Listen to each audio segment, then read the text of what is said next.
10 விதமான தீட்சை, பவித்திரமான சரீரம். அந்த சரீரத்தை இந்த அசுத்தமான நகத்தால தொடக்கூடாது. தீட்சை அடைஞ்சுட்டா இப்படிதான் கை இருக்கணும். அயோத்தி ஜனங்கள்லாம் மாடியிலெல்லாம் நின்றுண்டு சுவாமி வர இந்த அழகை பார்க்கணும். உங்க அம்மா படுற சந்தோஷம் பாதி, கோடிக்கணக்கான ஜனங்கள் படுற சந்தோஷம் பாதி. இவ்வளவு அபிமானம் வச்ச அம்மாவுக்கு நாம என்ன பதில் பண்ண முடியும்?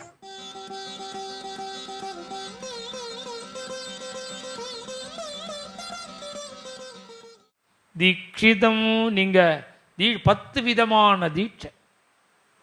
சவரம், அப்புறம் வெண்பட்டு கட்டிக்கணும், மையிட்டுக்கணும், உடம்புல வெண்ணெய் பூசிக்கணும், அப்புறம் போஜனம், சாப்பாடே ஒரு தீட்சை, ஆகாரம் பண்ணணும்.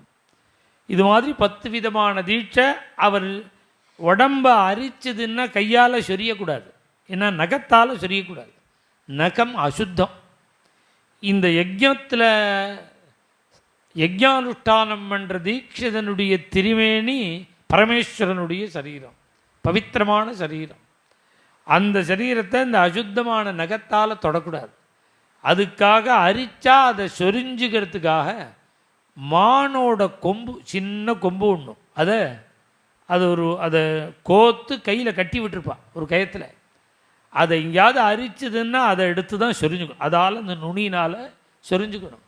வராஜினதர குரங்க ஸ்ருங்கபாணிஞ்சா, கையை இப்படி தான் வச்சுக்கணும். யஜ்யத்தில் தீட்சையை அடைஞ்சுட்டா இப்படி தான் கை இருக்கணும். அதுக்கப்புறம் நடுப்பில் மத்தியில் தான் இந்த விரலை எடுத்து விடுவா. இந்த 3 நாள்லாம் அப்படியே கை, இந்த 2 விரல் மாத்திரம்தான் வெளியில் இருக்கு. இதுபோல் யஜ்ய தீட்சையை அடைஞ்சு மேலே மான்தோலை தரிச்சுண்டு நீங்கள் 3 அக்னிக்கு நடுப்பில் 4வது அக்னியாக நீங்கள் யஜ்ய தீட்சை அடைஞ்சு உட்கார்ந்து கொண்டு யஜ்ஞானுஷ்டானம் பண்ணும்பொழுது நான் பத்னி சாலையில் உட்கார்ந்துண்டு எனக்கு இந்த யஜ்ஞத்தில் சாப்பிடக்கூடாதுன்னு இருக்கு, எனக்கு சாப்பாடே வேண்டியிருக்காது. ஏன்னா இப்படி தீட்சதனாக உட்காண்டிருக்கிற உங்களை பார்த்துண்டு யஜ்யம் முடிகிற பிறந்து அப்படியே பஜிச்சுன்னு இருப்பேன். இப்போ யாகம் பண்ண போகிறேன்னு எந்த அவசரத்தில் எந்த ஸ்லோகம் சொல்கிறாரு பாரு வால்மீகி. இவளுக்கு லௌகீகமான ஒரு சந்தோஷமான விஷயம் ஞாபகம் வராமல் பட்டாபிஷேகம்னு ஒன்று யஜ்ஞம் ஞாபகம் வரும். இதுக்கு காரணம் என்னன்னா இவளுடைய அவதாரமே யஜ்ய பூமியை ஒழும்பொழுது தான். அவளுக்கு இந்த யஜ்யத்துக்காக யாகசாலை நிர்மாணம் பண்ணுறதுக்காக பூமியை சுத்தம் பண்ணும்பொழுது யஜ்ய பூமியில் கிடைச்சாலாம் அவள். அதனால தான் யஜ்யத்தில் இவ்வளோ ஒரு அபிமானம் சீதாதேவிக்கு. இப்படி சுவாமி இப்படி கிளம்புறார். இப்படி கிளம்பி அயோத்தி வீதியில் அப்படி வரும்பொழுது எல்லாம் 8 மாடி 10 மாடி அயோத்தி ஜனங்கள்லாம் மாடியிலெல்லாம் நின்றுண்டு சுவாமி வர இந்த அழகை பார்க்குறார். சுவாமி இப்படி ரதத்தில் வரும்பொழுது சர்வசீமந்தினீப்யஸ்ச சீதாம் சீமந்தினீம் வராம், சீதையினுடைய சமவயசு ஸ்திரீகள்லாம் ராமரை பார்த்த உடனே அவள் அறியாமல் சொல்கிறாளாம். என்ன சொல்கிறா? பொம்மநாட்டியாக பிறந்தா போருமா, புடவை நகை போட்டுண்டா போருமா, சீதை மாதிரி பாக்கியம் நமக்கு இல்லையேங்கிறா. சீதாம் சீமந்தினீம் வராம். இன்னொரு வீதி திரும்புறது. திரும்பினா அவள் அம்மா கௌசல்யக்கு சம வயசான ஸ்திரீகள். இந்த ராமன் வர அழக அப்படியே உடம்பு பிரபாத்தே கதலிகை தானே ஆடுறது, புசல் காற்றுல மாட்டின்ற வாழை மரம் மாதிரி படன்னு உடம்பு ஆடுறது. இப்படியே ராமன் வரத்தை அப்படி பார்த்துட்டு ராமான்னு கூப்பிட்டா. சுவாமி இப்படி திரும்பி பார்த்தார். இன்னும் கொஞ்சம் நேரத்தில் பட்டாபிஷேகம் ஆக போகிறது. இந்த பட்டாபிஷேகத்தை கண்டு அயோத்தி முழுக்க படப்போகிற சந்தோஷம் ஒரு பாதி, இந்த அயோத்தியில் ஒரு ஜீவன் படப்போகிற சந்தோஷம் ஒரு பாதி. அந்த ஒரு ஜீவன் யாருன்னு சுவாமி திரும்பி பார்த்தார்.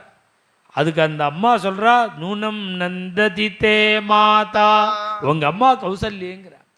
உங்கள் அம்மா படுற சந்தோஷம் பாதி, கோடிக்கணக்கான ஜனங்கள் படுற சந்தோஷம் பாதி. இது அப்படி சொன்ன உடனே சுவாமி கண்களில் கண்ணீர் வந்துடுதான். என்ன கண்ணீர்னா, அயோத்தியில் உள்ள ஜனங்கள் நம்ம அம்மா நம்மக்கிட்ட வச்ச அபிமானத்தை இப்படி கணக்கு பண்ணி வச்சுருக்காளே, இவ்வளவு அபிமானம் வச்ச அம்மாவுக்கு நாம் என்ன பதில் பண்ண முடியும்? கௌசல்யா மாத்ருநந்தனா அப்படி திரும்புகிறார் சுவாமி. யஸ்ச ராமம் ந பஷ்யேத்து எஞ்ச ராமோ ந பஷ்யதி. ராமனை பார்க்காதவனுடைய உள்ள இருக்கிற ஆத்மாலாம் அவனை வெய்யுமா. யஸ்ச ராமம், யார் ராமனை பார்க்கலையோ அவனுடைய ஆத்மா வெய்யும். யார ராமன் பார்க்கலையோ அவனுடைய ஆத்மா வெய்யும். நிந்தித சவசேல்லோகே ஸ்வாத்மாப்யேனம் விகர்ஹதே. நேரா சுவாமி கைகை அம்மா அவருடைய அந்தப்புறத்துக்கு வந்தார். இப்படி கீழே படுத்துன்னு இருக்கிற மாதிரி புழுதி படிஞ்சு ஒரு திருமணி இருக்கிற மாதிரி இருந்தால் சுவாமி கணக்கு பண்ணிடுவார். கெட்டிக்காரரோட ராமர் அவர் வரத்துக்குள்ளே உடம்பு தொடச்சி விட்டு ஒரு சோஃபாவில் உட்காத்தி வச்சிருக்காளாம். தூக்கி உட்காத்தி வச்சிருக்கா கைகை. அப்படி உட்காத்தி வச்சாலும் ராத்திரி முழுக்க அழுது அழுது அழுது கண்ணெல்லாம் சிவந்து கண்ணம் வீங்கி உடம்பு முழுக்க புழுதி இப்படி சுவாமி தசரத சக்கரவர்த்தி உட்கார்ந்துருக்கார். சபி துச்சரணோ பூர்வம் அபிவாத்திய விநீதவது. வந்த உடனே சுவாமி என்ன பண்ணார்னா அப்பாவுக்கு நமஸ்காரம் அபிவாதியை சொல்லிவிட்டு தத்தோப வந்தே சரணோ கைகேயாஸ்து சமாகிதா. பக்கத்தில் அம்மா இருக்காளும், அம்மா கைகைக்கு நமஸ்காரம் பண்ண. இப்படி நமஸ்காரம் பண்ணிவிட்டு இப்படி எழுந்தார் பாருங்க சுவாமி. தசரதனை கவனிச்சு விட்டார். தசரத சக்கரவர்த்தியும் ராமரை பார்த்தார். பார்த்தா அழுக வந்துடுது. ராமேத்யுக்த்வா துவச்சனம், ராமான்னார். பாஷ்பபரியாகுலே, கண்களில் தாரதாரையா கண்ணீர் வந்தது. அவரால் பார்க்க முடியல. மேலும் இது போன்ற சிறப்பான நிகழ்ச்சிகளை காண இப்போவே லைக் பண்ணுங்க, ஷேர் பண்ணுங்க, மறக்காம சப்ஸ்கிரைப் பண்ணுங்க.